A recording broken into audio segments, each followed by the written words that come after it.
Freedom Synergy Radio. Hello and welcome to Freedom Synergy Radio. My name is Donatella Ungreda. Welcome to this special program. Dr. Orlando Gutiérrez Boronat is a Cuban-American philosopher, political scientist, analyst, author of the newly published book, Cuba, the Doctrine of the Lie. He sat down with Aramis Perez, a Miami-based independent consultant who is, in his own words, a warm supporter of the Free Cuba cause, a lifelong student and learner of political ideas, and former communications director of the Directorio Democrático Cubano, to talk about Gutiérrez Boronat's latest publication, which hit the shelves to great acclaim in the fall of 2022. In this special conversation, Mr. Perez and Dr. Gutiérrez Boronat go through the main aspects of the work, a book that represents a vital contribution not just to the field of studies of totalitarianism, but also to the study of Cuban history as a whole. Please sit back and enjoy. Welcome to this special conversation with Dr. Orlando Gutiérrez Boronat, author of the recently published book, Cuba, the Doctrine of the Lie. It just came out in the fall of 2022. My name is Aramis Perez. I'm an independent consultant based in Miami, a warm supporter of the Free Cuba cause, lifelong learner and student of political ideas, and former communications director at Directorio Democrático Cubano, the organization where Orlando is national secretary. But that's been over 10 years at this point, and I'm happy to be a friend of Directorio and a friend of Orlando's. Orlando, today we'd like to learn a little bit about this project, this book that's just hit the shelves, and maybe a little bit more about you. So let's begin with Cuba, the Doctrine of the Lie. What is this book? I see that it's published in with 4 different sections. What was your objective in writing this? My goal in writing this is, number one, to establish the metaphysical basis of totalitarianism. The uniqueness of totalitarianism and how it attacks every level of human existence, from the material and mortal to the spiritual and transcendent. I don't think totalitarianism can be seen solely as a type of government, as a type of regime, but it must be understood as a spiritual malaise. And I think the second most important purpose of this book is to explain the lie about Cuba, to explain how a well-structured doctrine of falsehoods was constructed in order to justify the imposition of a communist dictatorship in Cuba. And I think it's important to explain how this cathedral of lies was built, because it applies not just to the crime committed against the Cuban people, but also to how that doctrine of lies is used to try and impose socialism and communism in the United States. So in publishing a book that tries to get at the deepest roots of the current situation in Cuba, understanding the nature of the regime that's been in power for 60 years, you're not doing something that's merely a historical exercise. You're looking at what continues to animate this regime, what animates the resistance of the Cuban people who continue to struggle for freedom. So this is a timely book, as well as a book that looks at something long-term. I think what I had in mind when I wrote this book was a book for young leaders, a book for people who are entering college or are in college or are in advanced classes in high school or are graduating from college, and they need to prepare for how this doctrine of lies about Cuba is going to be fed to them throughout a lot of their social science classes and a lot of their humanities. The lie about Cuba is one of the pillars of the lie about socialism and the lie about communism and the lie about collectivism. So I don't think it's a book for everybody. I think it's a book for those who want to get to the root of ideas and understand how ideas work and how ideas become political strategy. So in response to your question, I think that the essence of this book is that totalitarianism is essentially what Aristotle called an entelechy. It's a system, an integrated system of ideas. And unless you disarm this entelechy from within by understanding its logic, you can be overwhelmed by the entelechy because you start repeating parts of it without clearly understanding how they're all connected. In other words, I know many people who are not Marxists, and yet they repeat the Castroite vision of Cuban history. They've accepted it. They swallowed this black legend about who Cubans are, what they are, where they come from. And once you swallow that lie, once you swallow part of the lie, then you become open to every single aspect of any further lies about the transcendent reality of political systems. I don't know if I'm completely expressing what I want to say, but I think that's the main purpose of the book. Yeah, I'd like to go from this point you just made, that understanding the truth about Cuba as opposed to the doctrine of the lie that the communist regime has pushed all these years is vital for people who live outside of Cuba, people who want to understand the world, and as well as people in Cuba or people working for freedom in Cuba. It's important to understand truth no matter where you are geographically. This same mechanism of lies is deployed for other nefarious purposes, as you mentioned, supporting communist ideology or other nefarious projects throughout the world. So we need to understand these things clearly for a variety of reasons. And you insist on the category of totalitarianism. Your first chapter, The Totalitarian Entity, Revolution, Nationalism, and Totalitarianism in the 20th Century, analyzes Cuba as part of a comparative study of different totalitarian regimes. Why is totalitarianism the right category at a time when many people look, for example, at the post-Soviet states and say that they're post-totalitarian or now hybrid regimes? Why is totalitarianism the right category for understanding Cuba? First of all, I think the doctrine of the lie about Cuba was constructed not just by the Cuban communists led by Fidel Castro, although they had an important part in that, but it was also constructed by an international intellectual machine that, for example, Raymond Aron explains in The Opium of the Intellectuals. An international intellectual machine that needed to have a reference point of a successful communist state after the Soviet Union had become discredited with Khrushchev's revelations in the 20th Party Congress about Stalin crimes and the 1956 invasion of Hungary. I think that the Soviet Union and the intellectual machine that is a key component of international totalitarianism, international communism, needed to build an alternative. They didn't mind if it was real or if it was false. But you see that there's a consistent effort in turning Cuba into a supposed paradise, a utopia, and a successful revolution before you could measure if it had been successful at all. From the very get-go, they were trying to point to everything it did as a success. So I think the doctrine of the lie about Cuba is not just a Cuban construct, it's an international ideological construct in which over 50% has come from the West, from the supposed free world. Why totalitarianism? And I think that's a term that wants to be pushed out of the mainstream today.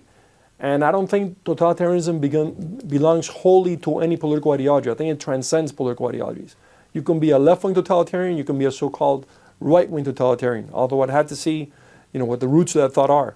But I think totalitarianism is fundamentally an attempt to suppress human nature over 2,000 years of Western history and the existence of an individual, transcendent, immortal soul. I think that the goal of totalitarianism is to freeze the intellectual and emotional evolution and dynamic of a certain population in order to control them forever. And it can mutate economic system. It can even mutate how the political system is presented. But at the core, it remains the same. For example, Chinese communism has greatly mutated from whatever Lenin tried to impose in the Soviet Union and whatever ideas Mao had at the beginning. But it is still a deadly totalitarian state, dressed as a modern capitalist society that is a key innovator in many areas of science and of learning. But at the core, what is it still doing? It's suppressing the human soul in order to remain in power. And that cannot be dismissed, that cannot be overlooked, because man's nature is essentially spiritual. So the challenge of communism, the challenge of totalitarianism, however it may be constructed, is to me still the most pressing issue facing civilization at this point in time. In your analysis of these different totalitarian regimes, which have in common suppressing the nature and the natural expressions of humanity through the organic structures of social life, through family, through neighborhood, through legitimate governments, all the rest, you've noticed something about their longevity. There is a particular category of totalitarian regime which proves highly resistant to change. These are so-called first-generation totalitarian regimes. Can you tell us about those and what role does Cuba play here? I think that full-fledged totalitarian regimes have been very few in history. What I mean by full-fledged are these regimes where the state absorbs society and it becomes entangled with a country's self-perception, its own nationalism, to a point that it absorbs all independent social life to a great degree. Never completely, but to a great degree. Is the aspiration to absorb it completely? Yeah, I think the aspiration is to absorb all social life, all individual life, into a single mass. And that's in the theory, that's in the speeches, in the thought of Fidel Castro, of Che Guevara. The idea of absorbing the individual and individualism into a new entity called a mass that thinks with one mind, the mind of the leader. And also absorbing associations. Absorbing anything that differentiates individuals. Associations are the result of individuality. So anything that reflects associations, loyalties, personal responsibility, personal decision-making, the exercise of free will, totalitarianism wants to suppress. There have been very few of these regimes. Soviet Russia, Nazi Germany, Maoist China, Castro's Cuba, North Korea, Iran. If you look at these 6 countries, all of them have a special energy. They're all countries with leadership in the region. They're all countries which have had very powerful histories and which have achieved a great deal at a certain moment in time. Although Russia, China, Iran, Germany are great civilizations, Cuba was an emerging leader, an emerging nation, with an incredible list of accomplishments in its first 60 years of independence. So I think this special energy, this special ability for leadership attracts totalitarianism. And I think also the desire of the leadership of these countries, the feeling that they have somehow been left behind by progress. So they want to catch up quickly. And I think that totalitarianism provided a temptation that if you concentrate all power on the state can be the engine that builds a new society very quickly. However, this self-delusion, once part of the crime of totalitarianism lies that the leadership, the founding leaders, realized they weren't going to get that with totalitarianism very early on. And yet they continued because they realized, although it would not make their people succeed, it would keep them in power forever. So I think that what happens with first-generation totalitarian regimes is that they so absorb the social and national energies of a nation that they become very difficult to dislodge from power, and they tend to remain. When they change, come to the Soviet Union, after its founders were long dead. And in Cuba, we still have a first-generation totalitarian regime.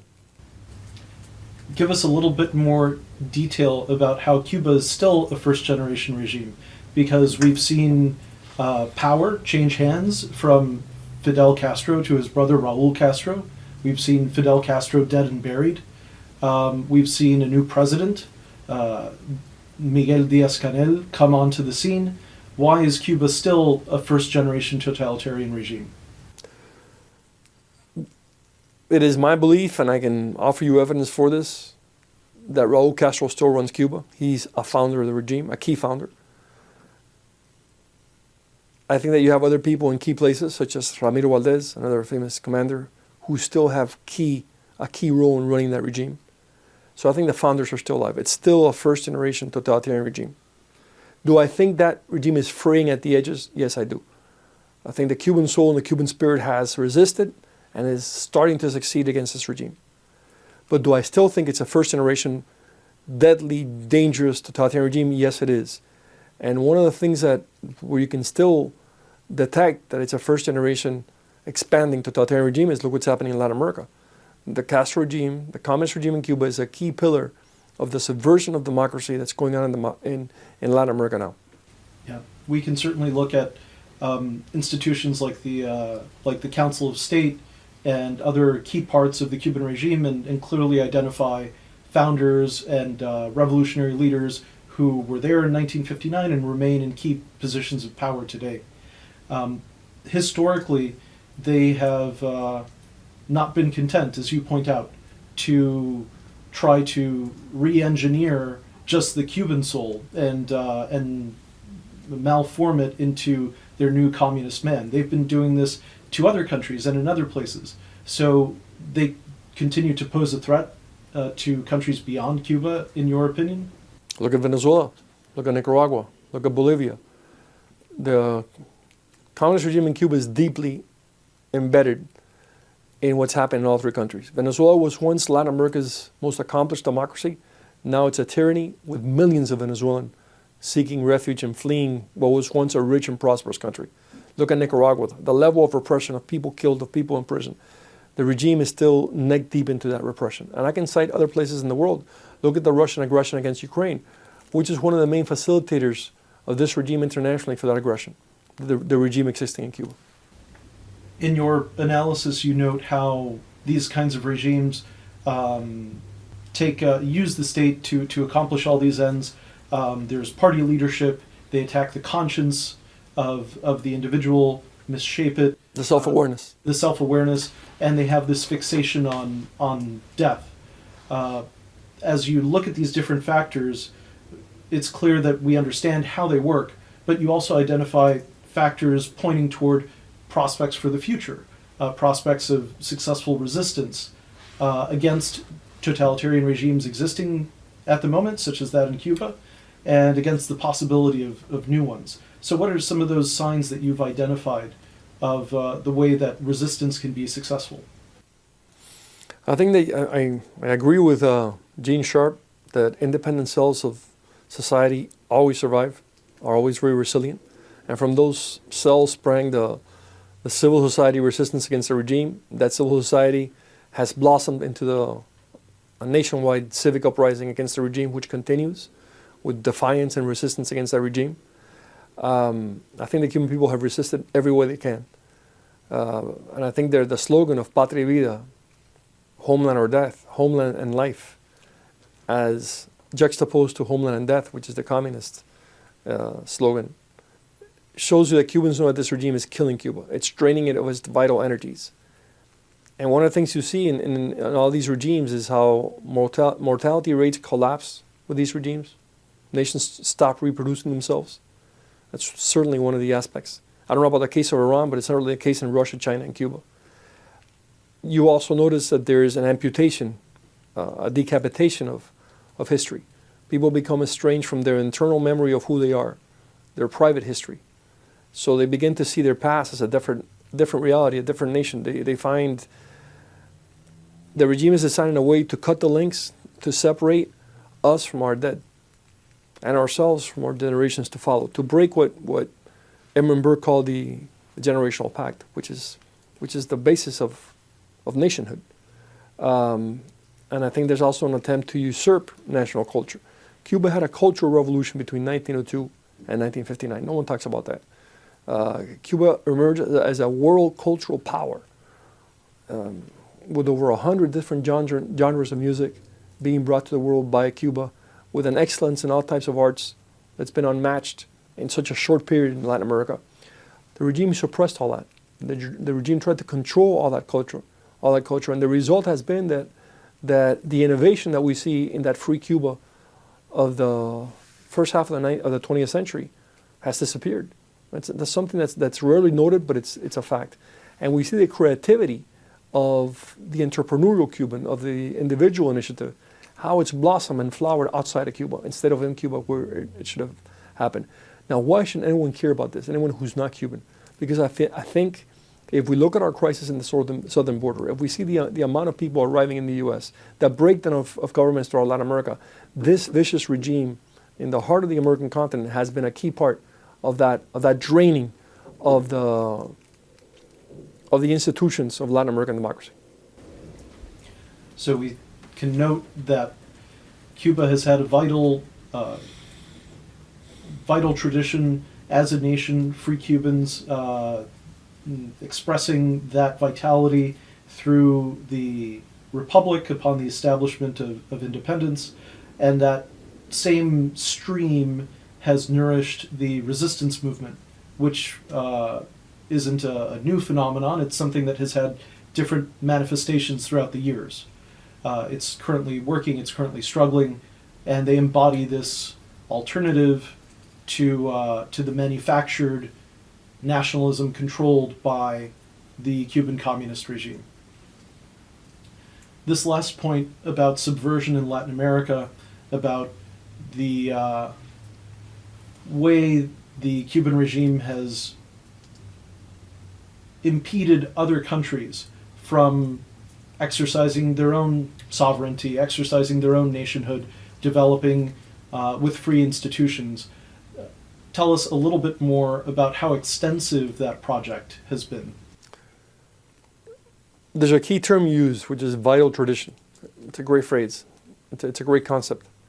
I think totalitarianism seeks to crush, control, dilute the vital tradition in each nation. And what I mean by vital tradition is the way of life, the way of living that every nation adopts and is the certificate of its soul. In Maccabees, we're told that the territory is assigned to the nation. The nation comes first. It's created first by God. And I think that's a great concept. In other words, a people exists and the territory is a symbol of that people. And then we've seen the case in Cuba. It was supposed to be a very weak national identity, but we've discovered in the last 64 years how truly strong it is, because that vital tradition has transcended and survived the separation from the national territory. Something which I don't think Stalin thought could happen with nations. The regime runs an active intelligence operation throughout Latin America through the the Cuban Institute of Friendship with the Peoples, which is a front for espionage in every Latin American country, through its medical brigades, through the active work of its embassies, subverting communities. A great example is Colombia and Brazil. And they've been doing this from day one. How did they do that in Colombia and Brazil? Well, establishing a presence, community by community, at the grassroots level of Cuban doctors, of these cultural institutes, with travel to Cuba, with identification and recruitment of leaders at all levels. They've had 64 years to do so. And once you mount this machine, you have influence in every country. So many leaders have become very afraid of what their regime can do, the Castro regime can do to them in their own country, so they refrain from criticizing the regime. And those who confront the regime often face all these internal issues that the regime can either worsen or create against them. That's very real. It's a real fact of how Latin America really functions. Why does this happen? Because a totalitarian regime has been tolerated in the heart of the region, which is in the Gulf of Mexico, in the Caribbean, with full access to the entire region. And I think Cuba has always been a coveted geographical position by almost every great power I can think of. The Spanish, the Germans, the Americans, the Russians have coveted Cuba because it's a great platform for dominance or influence over the region. And from that position, international communism, I know it sounds like a trite phrase, somehow worn out. It's not, it's very real, has gained a foothold in Latin America and the tremendous influence it now has over Latin America. Why is this dangerous for Americans? Because it's creating an assembly, a confederation, a union of hostile states right in our backyard. It's part of the strategy of isolating the U.S. Sadly, I think American power has been more concentrated in Europe and Asia than in Latin America. It should have been the other way around, because Latin America is our region, our hemisphere, and more closely connected with the U.S. in its history, its culture, and its migration.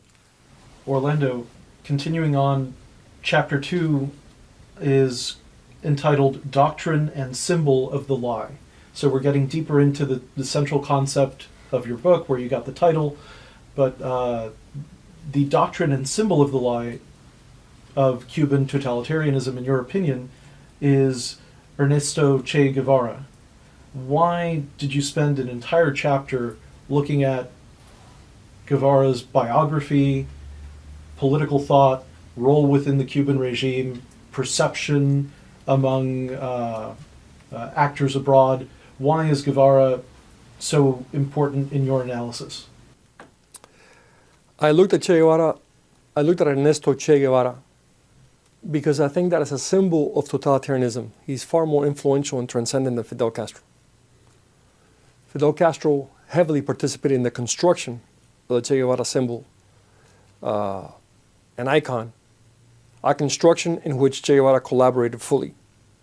And because I think that Guevara is far more influential within the intellectual circles in the West, which repeat the doctrine of the lie, than Fidel Castro was. And I think that was deliberate.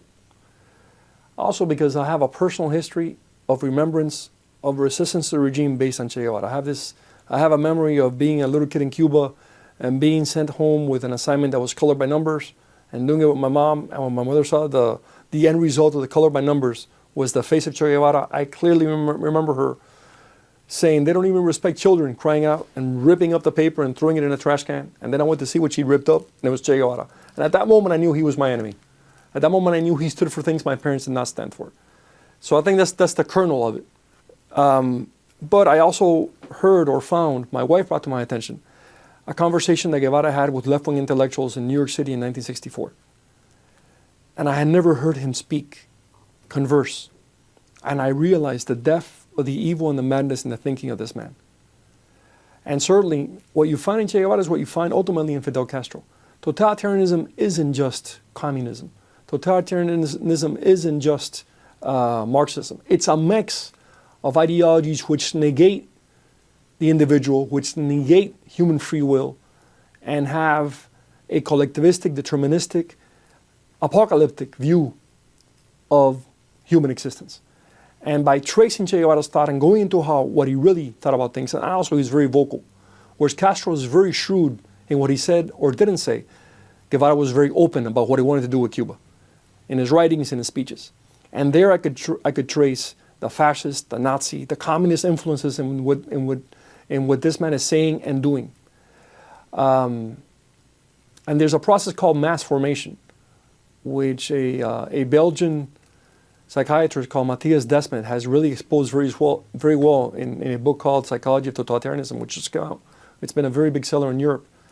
And mass formation is a technique that the Soviets and then the Nazis mastered, of how to use mass media, how to use social engineering to trap a people into a certain emotional and mental state and keep them enslaved in that position. And that script of mass formation was applied completely to the Cuban people. To what extent is Guevara responsible for this mass formation process in the Cuban regime? And also tell us, beyond, let's say, the ideological or intellectual direction that he provided the regime, what were some of the deeds that he actually committed? To the outside world, Che Guevara is a man who looks off into the distance, dreaming of a better world. What did he do? And then what was his role more specifically, as you've been pointing out? Che Guevara executed hundreds of people in Cuba. He was a cold-blooded killer. But also, he was the hammer used by Fidel Castro to destroy Cuban culture and society, to destroy the Cuban economy, which is a very prosperous economy, a very fruitful economy, a key component of mass formation, of turning a people into a single mass that operates like a platoon upon the commands of its leader. And those aren't my words. I mean, it's important to read Man and Socialism in Cuba by Guevara, and how he describes the emergence of the mass as a political actor. And then you see that the word mass is being used by Fidel Castro in the first few months of 1959. He wants to take a highly differentiated, highly organized society and turn it into a mass that he can easily manipulate in any direction he wants to go. So a society that has such a strong labor union movement, such strong civil society institutions, he wants to destroy them. Orlando, you were telling us about the process of mass formation, about the way the totalitarian regime in Cuba very deliberately absorbed all of Cuba's national life into itself as much as it could and directed it in a certain way. Fidel Castro very visibly the leader of the regime, and then Guevara having a special and particular role, especially among intellectuals. Continue to tell us about Guevara's key role here, especially in the context of what you discuss in Chapter 3, the agrarian reform, the creation of the INRA Institute, and the different building blocks of the totalitarian regime in the early stages of the revolutionary regime. I think Guevara was not the architect. I think Fidel Castro was the architect. And Russian and German advisors he brought, and also advisors from around the world and around the communist movement, everywhere it was established, came to help create that regime. But Guevara was certainly a very important contributor and one of the main spokesmen, possibly the second most important spokesman after Fidel Castro. So he had a great deal to do with it. And I think the process of mass formation in order to create a totalitarian state, in other words, in order to destroy a people and turn them into robots, turn them into ants, has several components. I think the number one component is fear. The regime generates fear. Fear of its own repression, and Guevara was someone to be feared because of his ability to mercilessly kill anyone who stood in his way, but also fear of what could happen. The regime begins to create this specter of a U.S. invasion and this fear of the United States, which had been a country friendly to Cuba until Castro took power. And the fear is also about uncertainty. Where will we be tomorrow? So the regime creates this totally false promise where the country can go, uses mass media, and Cuba was a very modern society in many ways. A lot of television, a lot of radio way back then. The regime very ably used television and radio especially to create just one voice, a hypnotic voice, Castro's voice, that could lead Cubans into this idea that the country could be a lot better if everyone gave up their freedom. And at the same time, you have the fear of repression, the very real fear of losing your life, your freedom, with these networks of spies set up in every block. And then there's another key component, scarcity. I thought the scarcity Cuba had begun to suffer in 1960 was an accident in the system. It wasn't an accident. I am convinced that it was provoked. They had to take a country that fed itself and exported food and was not a hungry country, and they had to turn it into a country where food was not assured, and only the state could assure that food. And then you see these steps taken in their agricultural policy from the very 1959 onward that lead to the consistent erosion, downgrading of Cuba's incredible agricultural capabilities. And you see that Cuba's agricultural production begins to collapse in the first 2 years of this regime.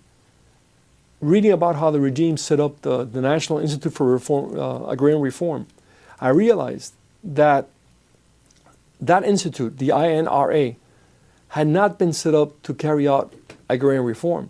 The agrarian reform had been the excuse to create this institute, which really became a state within a state, where Castro was building the totalitarian web. So the goal is to petrify a people, to leave them locked in a certain emotional state, in a certain mental state, and then exploit them in the way in which the state wants to go. And that's what they achieved with Cuba. Was there a great deal of resistance? Yes. Always there's been tremendous resistance, but the regime managed to freeze, to petrify a huge swath of the Cuban population into a certain emotional mental state where it could be manipulated into perpetuating the power of that regime for generations. To finish our discussion, let's take a look at the idea of the totalitarian antibodies. This is something that you mention in various places, also in the context of totalitarianism being a kind of virus or parasite. What are the antibodies that are at work laboring to restore Cuba to a healthy state, and what are the prospects for the future?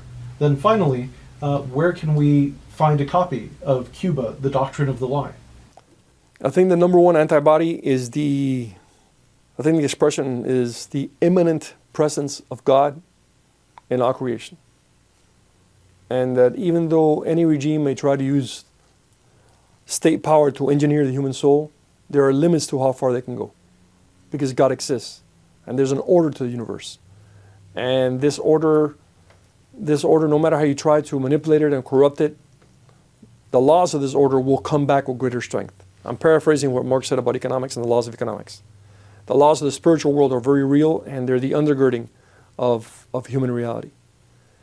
The second antibody is individual freedom, the individual soul, free will. That's what makes us human, the ability to question. The fact that we know we're going to die and we have questions about why that's going to happen. The fact that we have no instinct, what we have is thought and will and decision. And communism can petrify that process, but it can't eliminate it. A population functions like a body. Within a people, within a nation, there are different individuals play different roles. And there's always a part of the population that is more sensible, more aware, more in tune with transcendent reality, and they will speak up. They will be the prophets of resistance until that germinates in a wider resistance. And I'm not being poetic. I'm referring to what we can already explore and know about the history of these totalitarian regimes. And I think the third antibody, I'm going to use that phrase again, is vital tradition. Who a people are, who they know themselves to be, is so deeply embedded in the social DNA of any nation and republic that you can crush it for a while, but not forever. It's there. And I think that vital tradition, the better it is preserved, the more there is hope for freedom. And I think the lung of the Cuban nation in these long years of repression has been the Cuban exile community. They've been the lung of that nation because the vital tradition has been preserved, because individual freedom in the context of Cuban history has been preserved. And that idea, that thought, that way of being, that way of life has been rekindled inside Cuba by the resistance and by the exile community. Thank you, Orlando. Where can we learn more about your work, and where can we find a copy of Cuba, the Doctrine of the Lie? About my work, go to GutierrezBoronat.com, and Cuba, the Doctrine of the Lie is available in Amazon and also in Books and Books bookstore in Miami. Thank you.